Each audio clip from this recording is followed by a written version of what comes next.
Hi guys, welcome to my YouTube channel Vishnu coaching centre.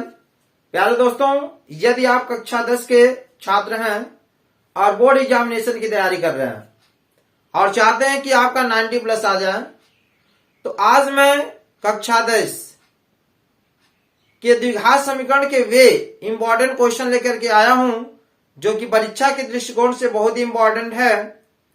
प्यारे दोस्तों, जब मेरा वीडियो शुरू से अंत तक देखिएगा, निश्चित रूप से समझ में आएंगे। बहुत ही आसान शब्दों में मैं आपको सिखाऊंगा, समझाऊंगा। और यदि आपको यह प्रश्न अच्छे से समझ में आ जाए तो मेरे चैनल को लाइक, सब्सक्राइब और शेयर करना बिल्कुल मत भूलिएगा। तो ज्यादा समय न लेते हुए अब चलते हैं हम क्वेश्चन पर। जैसे कह रहा है कि यदि द्विघात समीकरण bx² - 2 कड़ी में 5bx + 15 = 0 के दो मूल समान है तो p का मान ज्ञात करें। किसी भी प्रश्न में अगर कहता है मूल समान है, तो एक चीज ध्यान में रखिएगा कि मूल समान कब होंगे? जब विविक्तकर का मान 0 होगा। यानी जब विविक्तकर को हम किससे व्यक्त करते हैं? d। यानी d बराबर सूत्र होता है b² - 4ac। यानी जब इसका मान 0 होगा तो समझ जाइएगा कि मूल क्या है? समान है। तो कभी भी कहे मूल समान है तो विविक्तकर बराबर 0 कर देना, और उससे हम p का मान, q का मान जो भी कहेगा हम निकाल लेंगे।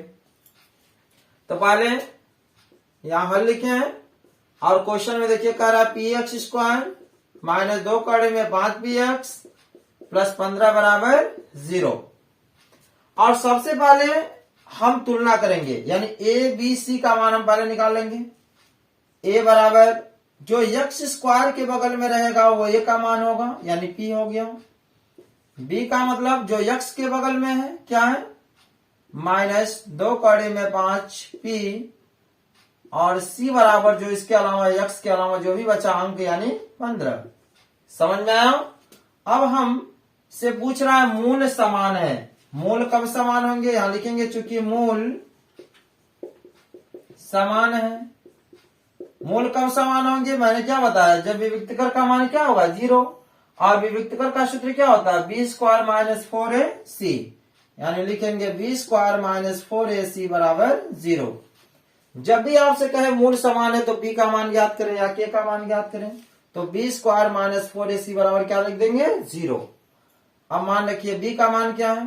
-2 कड़ी में 5 p का वर्ग, p है ना, -2 कड़ी में 5, देखिए p है, वर्ग -4 गुणे a का मान क्या है? p गुणे c का मान क्या है? 15 = 0। अब यहां ध्यान देना आपको, यहां जब वर्ग करेंगे माइनस का वर्ग होता है तो प्लस हो जाएगा। यानी 2, यानी कड़ी के बाहर क्या है? 2, पहले कड़ी के बाहर वाले का वर्ग करो, 2 दूनी 4। और जब कड़ी का वर्ग होता है भाई, तो कड़ी केवल हटती, अंदर वाला हम उतार लेते हैं। यानी क्या होगा? कड़ी में 5 का वर्ग केवल कितना होगा? 5। गुणे p है ना, तो p का वर्ग। समझ में आया? -15 चौके 60p = 0। अब जरा हमें ये बताएं, इसमें गुणा करेंगे ना तो 4 बच्चे 20p² - 60p = 0। अब यहां आ जाइए, फिर ये बताइए कि इन दोनों में कॉमन क्या है? देखिए 20 और 60 में 20 छोटा है, 20 से 60 कट जाएगा, यानी 20 कॉमन हो गया। और दोनों में क्या है? p, तो p कॉमन हो गया। अब भाग दीजिए 20 से, 20 से 20 कट गया और p से p कट गया। एक p बचेगा कि नहीं बचेगा? एक p बचा। माइनस, फिर इसका इसमें भाग दीजिए, 20 3 60, 3 बार गया और p से p कट गया, बराबर क्या हो गया? 0। अब आप लोग एक बार इसका इसके साथ और एक इसका इसके साथ कर लीजिए, यानी 20p बराबर क्या हो गया? 0। तो p बराबर क्या हो जाएगा? 0 बटे क्या? 20। यानी p का मान क्या आ गया? 0। एक मान यह हो गया। फिर क्या लिखेंगे? यदि p - 3 = 0, तो p बराबर उधर जाएगा तो क्या होगा? 3। समझ में आया कि नहीं आया? इसका मतलब क्या हो गया कि जो p की वैल्यू है वह कितना है? 3 है। तो p का मान पूछ रहा था ना, तो आंसर p बराबर कितना हो जाएगा? 3। समझ में आया दोस्तों? तो आप लोग सबसे पहले इसका स्क्रीनशॉट ले लें। क्वेश्चन नंबर 2 में क्या कर रहे हैं, द्विघात समीकरण 3x² माइनस 6x प्लस 4 बराबर 0 का विविक्त कर याद करें। अभी आपको इसके पहले बताया गया कि विविक्त कर बराबर सूत्र होता है क्या है, b² माइनस 4ac। उसी पर हम रख लेंगे, जैसे हल लिखेंगे, समीकरण को पहले लिखा जाता है 3x² माइनस 6x प्लस 4 बराबर 0। ठीक है, हमने क्या बोला कि सबसे पहले a, b और c का मान निकालना है। कब? जब भी विविक्त कर निकालना हो तब। तो हम तुलना करते हैं, a बराबर x² के बगल में क्या है, जो भी अंक होगा वो a का मान होगा, b यानी x के बगल में जो भी है क्या है माइनस 6, और c बराबर जो बचा अंक है क्या है 4। समझ में आया? विविक्त कर पूछ रहा है, विविक्त कर, इसको हम d से व्यक्त करते हैं। सूत्र क्या होता है, b² माइनस 4ac। समझ में आया? b का मान क्या है माइनस 6 का वर्ग, माइनस 4 गुणे a का मान क्या है 3, और c का मान क्या है 4। 6 का वर्ग करिए 6 के 36 माइनस 4 3 12 और 12 चौके 48। अब आप यहां पर 48 बड़ा है कि 36 बड़ा है, तो जिसका मान बड़ा होगा वही चिन्ह लिखा जाता है। 48 बड़ा है ना, 48 का चिन्ह क्या है माइनस, तो माइनस लिखिए, और 48 में से आप 36 घटा दीजिए तो कितना बचेगा 12, यानी माइनस 12। यही क्या है आंसर है। क्वेश्चन नंबर 3 क्या कह रहा है कि द्विघात समीकरण याद करें जिसके मूल 3 और 1/3 हो। ठीक है, तो कभी भी हमसे द्विघात समीकरण, यहां देखिए द्विघात समीकरण याद करें, यही कर रहे हैं ना। तो कभी भी एक चीज यहां सूत्र नोट कर लें, द्विघात समीकरण, जब भी आपसे कहे द्विघात समीकरण याद करें तो द्विघात समीकरण का सूत्र जान लें। सूत्र होता है x² माइनस मूलों का योगफल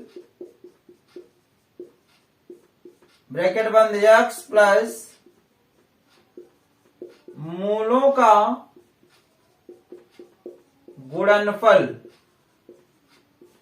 मूलों का योगफल x मूलों का गुणनफल बराबर 0। ठीक है, तो जब भी आपसे पूछा जाए कि द्विघात समीकरण याद करें तो आपको सूत्र याद होना चाहिए x² माइनस ब्रैकेट में मूलों का योगफल x प्लस मूलों का गुणनफल बराबर 0। और यदि आपको ऐसे लिखना है तो लिख सकते हैं x² माइनस मूलों का योगफल, यानी पहला मूल को अल्फा मान लो, अल्फा और योगफल माने क्या होता है प्लस, यानी alpha plus beta. Alpha plus beta को हम कहते हैं मूलों का योगफल, x प्लस मूलों का गुणनफल, यानी गुणनफल माने क्या होता है गुणा, अल्फा इंटू बीटा बराबर 0। यही हमारा सूत्र है, यह सूत्र आपको याद होना चाहिए, या तो यह या तो ये। तो प्रश्न में कह रहे द्विघात समीकरण ज्ञात करें जिसके मूल 3 और 1/3 हो।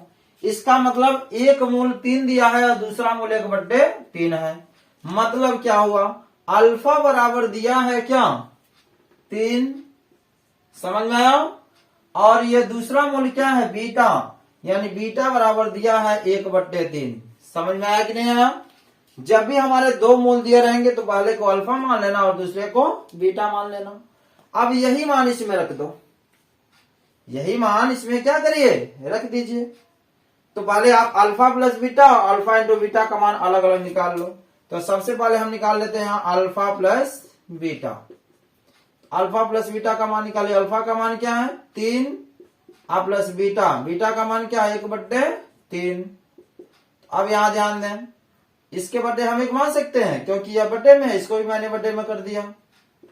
तो एलसीएम क्या हो गया 3, तो 3 गुणा 3 त्रिका 9 और 1 1 कम 1, तो 9 में 1 जोड़ेंगे क्या होगा 10, 10/3। अल्फा प्लस बीटा का मान आ गया 10/3। समझ में आया? अब हमें क्या निकालना है फिर अल्फा इंटू बीटा। तो यहां निकाल लीजिए अल्फा इंटू बीटा। अल्फा का मान क्या है 3 गुणे बीटा का मान क्या है 1/3। तो 3 से 3 क्या हो गया कट गया, अल्फा इंटू बीटा का मान आ गया क्या 1। समझ में आया कि नहीं आया? अल्फा प्लस बीटा निकाल लीजिएगा जोड़ के और अल्फा इंटू बीटा गुणा करके निकाल लीजिएगा। जो मान आएगा वह इस द्विघात समीकरण में क्या करिएगा, रख दीजिएगा। तो यहां रख दीजिए x square minus alpha plus beta. Alpha plus beta का मान कितना है 10/3।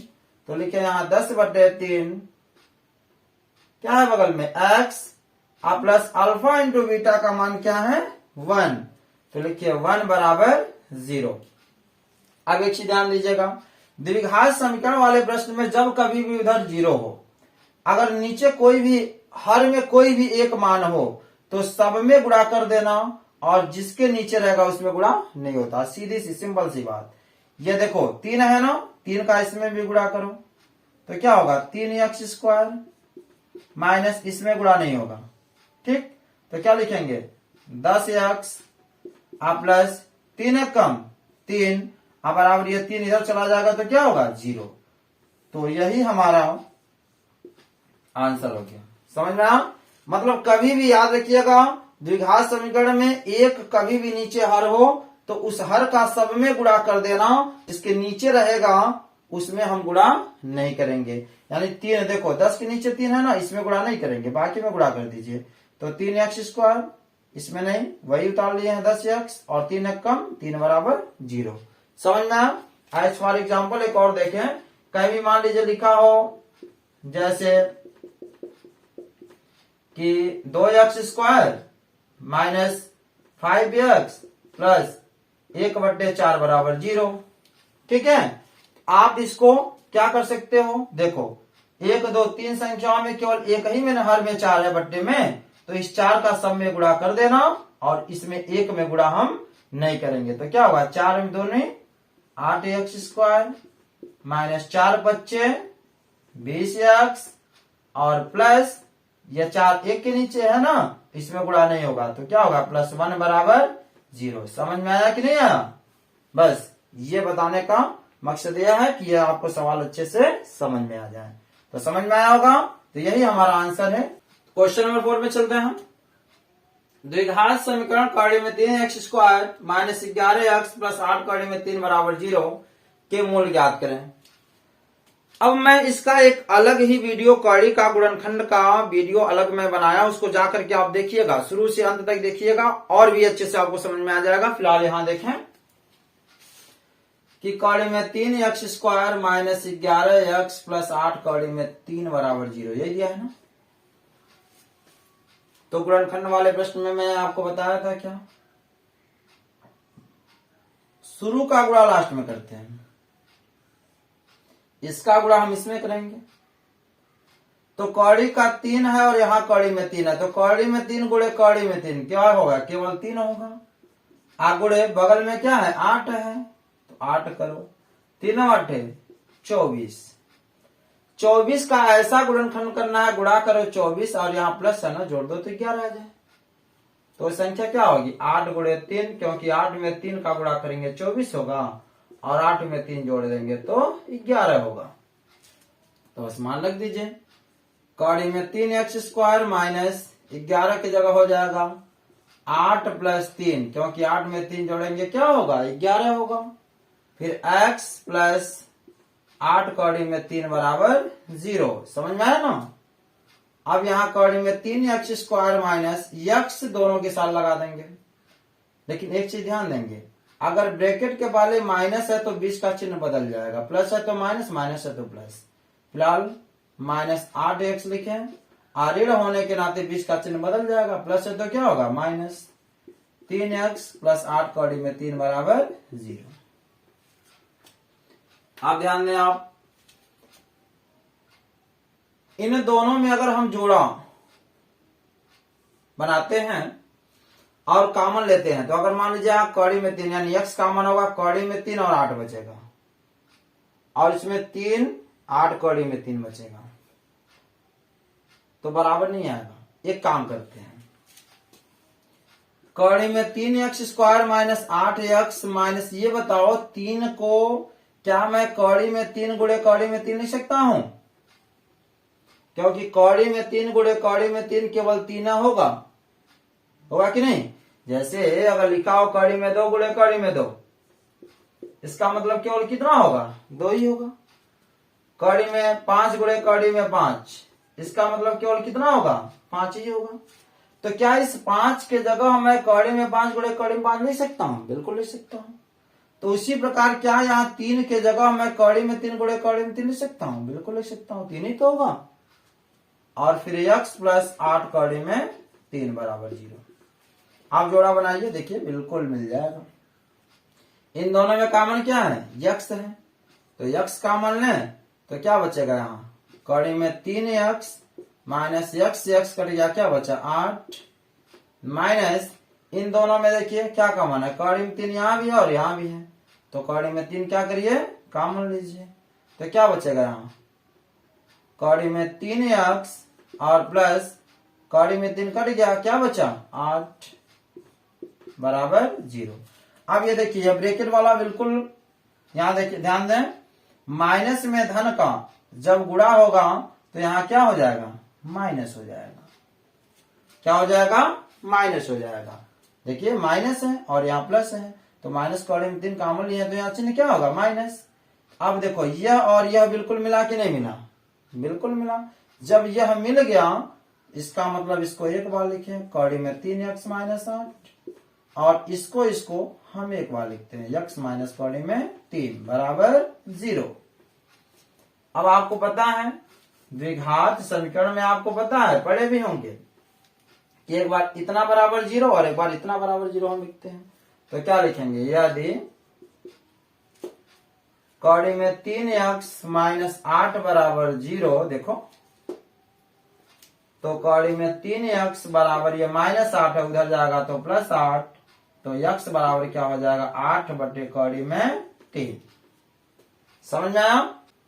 अब देखिए पुनः इसको x माइनस कड़ी में 3 बराबर 0, तो x बराबर यह माइनस कड़ी में 3 है, उधर जाएगा तो क्या होगा? प्लस हो जाएगा, प्लस कड़ी में 3। तो यही हमारे आंसर हो गए। क्या? x बराबर 8 बटे कड़ी में 3 और पुनः x बराबर कड़ी में 3, यही आंसर है। तो समझ में आया दोस्तों? इसको आप लोग नोट कर लें। प्रश्न नंबर 5 में क्या कह रहा है कि 2 क्रमागत धनात्मक पूर्णांकों का गुणनफल 306 है, इनमें पूर्णांकों को ज्ञात करें। ध्यान दें, कभी भी कहा जाए कि 2 क्रमागत पूर्णांकों का गुणनफल या पूर्णांकों का योगफल, क्रमागत अगर कहा जाए तो पहली क्रमागत x मान लीजिएगा और दूसरा x प्लस 1 मान लीजिएगा। तो यहां लिखेंगे हल माना पहली क्रमागत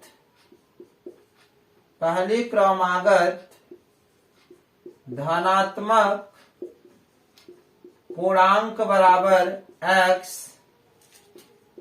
तथा दूसरी क्रमागत धनात्मक पूर्णांक बराबर हो जाएगा x प्लस 1। पहले को x मानिएगा और दूसरी क्रमागत x प्लस 1 मानिएगा। अब यहां लिखेंगे प्रश्नानुसार। प्रश्न के अनुसार ध्यान दें, करा कि गुणनफल, जो पूर्णांकों का गुणनफल यानी गुणनफल बराबर दिया है कितना? 306। तो गुणनफल माने क्या होता है? गुणा होता है। तो पहला क्या है? x गुणे दूसरा क्या है? x plus 1। तो ये बताइए गुणनफल हुआ कि नहीं हुआ? बराबर हो गया 306। अब इसका हम इसमें गुणा करेंगे, x का जब x में गुणा हम करेंगे तो x स्क्वायर हो जाएगा। जैसे यहाँ x पे 1 घात है और यहाँ x पे 1 घात है, गुणा में घात क्या हो जाता है? छूट जाता है। तो x में x का गुणा होगा x स्क्वायर और प्लस इसका इसमें गुणा हो गया। x में 1 का गुणा करेंगे तो x से कम, x बराबर 306 हो गया। सबको एक तरफ लेके आओ, x स्क्वायर प्लस x ये बराबर है, उधर प्लस इधर आएगा तो क्या होगा? माइनस 306 बराबर 0। अब यहां देखिए पुनः वही गुणनखंड 306 है ना। अब यहाँ इसके पहले कोई अंक है नहीं, अगर अंक रहता तो शुरू का गुणा लास्ट में करते हैं। फिलहाल लास्ट में क्या है 306। अब 306 का ऐसा गुणनखंड करिए, गुणा करिए तो 306 और घटाइए तो यक्स, यानी यक्स के पहले कोई अंक नहीं तो क्या है 1, यानी गुणा करिए तो 306 और घटाइए तो 1 आ जाए। अब देखिए कहोगे सर इतना बड़ा गुणा तो आता नहीं है, तो हम क्या करें? तो सिंपल सी उपाय, आसान विधि, आप ऐसे गुणनखंड कर लो 306 का। ठीक है, आप छोटे से छोटे मान से काटो, 2 कम 2, 2 पच्चे 10, 2 तिया 6, किससे कटेगा 3 से, 3 पच्चे 15, 3 एक कम 3, 3 दूनी 6, सॉरी 3 एक कम 3, 3 7 21 17। अब इसी में आगे पीछे गुणा करो ताकि घटाने पर -1 आ जाए, यानी घटाने पर 1 आ जाए। तो देखिए द्वितीया 6, 6 त्रिके 18, यानी 18 में अगर हम किसका 17 का गुणा करेंगे तो क्या आएगा 306 आ जाएगा, और 18 में से 17 घटा देंगे तो क्या आ जाएगा 1 आ जाएगा।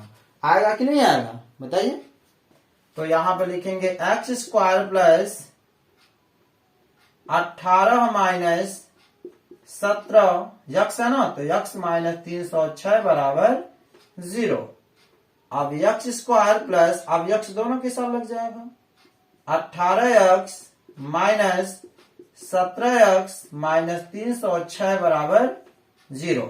ठीक है, इधर पुनः मैं हल करता हूं, यहां जाइए 2 का जोड़ा बनाइए। ठीक है, इन दोनों में क्या कॉमन है बताइए?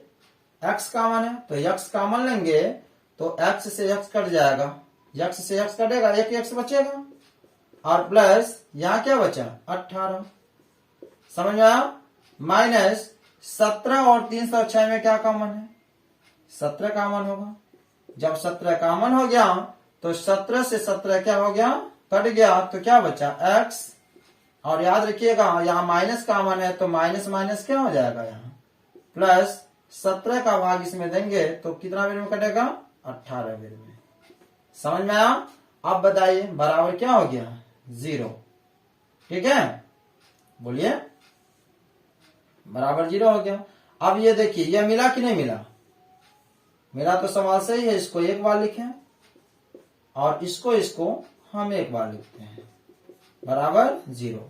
अब लिखेंगे यदि, याद रखिएगा कि जब भी ऐसे मान पूछा जाए गुणनफल इतना है तो पूर्णांकों को ज्ञात करें, या योगफल इतना है तो संख्याओं को ज्ञात करें, तो ऐसे प्रश्न को हल करते समय याद रखिएगा समीकरण वाले सवाल में हम क्या करेंगे, प्लस वाले को नहीं लिखेंगे, केवल माइनस वाले को लिखेंगे, क्योंकि जब पक्षांतर करेंगे तो क्या होगा प्लस होगा। तो इसको आपको नहीं लिखना है, किसको लिखेंगे इसको। यदि x माइनस 17 बराबर 0 तो x बराबर उधर जाएगा तो क्या हो जाएगा प्लस 17। तो समझ में आया कि नहीं आया? इसका मतलब पहली क्रमागत पूर्णांक क्या है 17 है, तो आंसर लिख देंगे पहली क्रमागत धनात्मक पूर्णांक यक्स माने है ना कितना आ गया 17, और दूसरी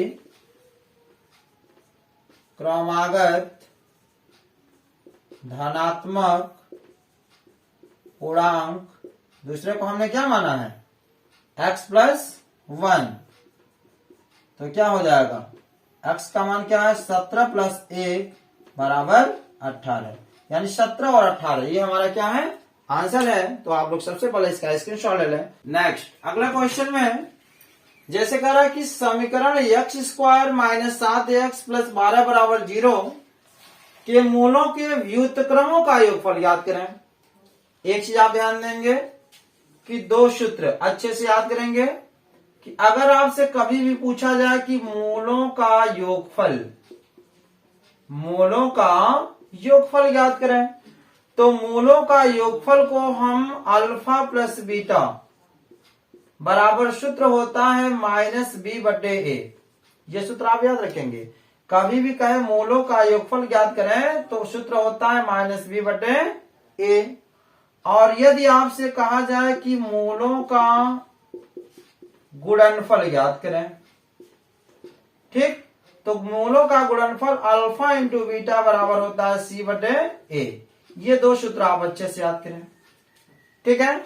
इस सवाल को बताने से पहले एक अलग सवाल एक जान लें कि जैसे मान लीजिए आ गया क्वेश्चन की 2x² प्लस 5x प्लस 7 बराबर 0 के मूलों का योगफल तथा गुणनफल ज्ञात करें। मान लीजिए अगर ऐसे क्वेश्चन आ गया मूलों का योगफल और क्या ज्ञात करें, गुणनफल ज्ञात करें, तो यहां हल लिखिए और सबसे पहले इस समीकरण को लिखिए 2x² प्लस 5x प्लस 7 बराबर 0। आप सबसे पहले तुलना करो a से। a बराबर क्या है, मैंने आपको बताया x² के बगल में जो लिखा है 2, b बराबर जो x के बगल में है 5 और c बराबर क्या बचा है 7। समझ में आया। पहले हमको क्या पूछ रहा है, मूलों का योगफल, योगफल पूछ रहा है ना। आपको अभी अभी मैंने बताया कि मूलों का योगफल, योगफल को क्या व्यक्त करते हैं, अल्फा प्लस बीटा बराबर सूत्र क्या होता है माइनस बी बटे ए। तो माइनस बी का मान कितना है 5 और ए का मान कितना है 2। एक आंसर ये हो जाएगा। क्वेश्चन ऐसे भी पूछ सकता है, ये ध्यान रहे। फिर अगर आपसे मूलों का गुणनफल पूछे तो गुणनफल बराबर सूत्र क्या होता है अल्फा इंटू बीटा। सूत्र क्या होता है सी अपॉन ए। सी कितना है 7 है और ए कितना है 2 है। तो समझ में आया कि नहीं आया। अगर योगफल और गुणनफल पूछे तो आप मान रख करके क्या करेंगे, हल कर लेंगे। तो इन सवालों में कोई दिक्कत, सबसे पहले इसका भी आप लोग स्क्रीनशॉट ले लें। तब पुनः अब इस क्वेश्चन में हम चलते हैं, अच्छे से आएगा ये।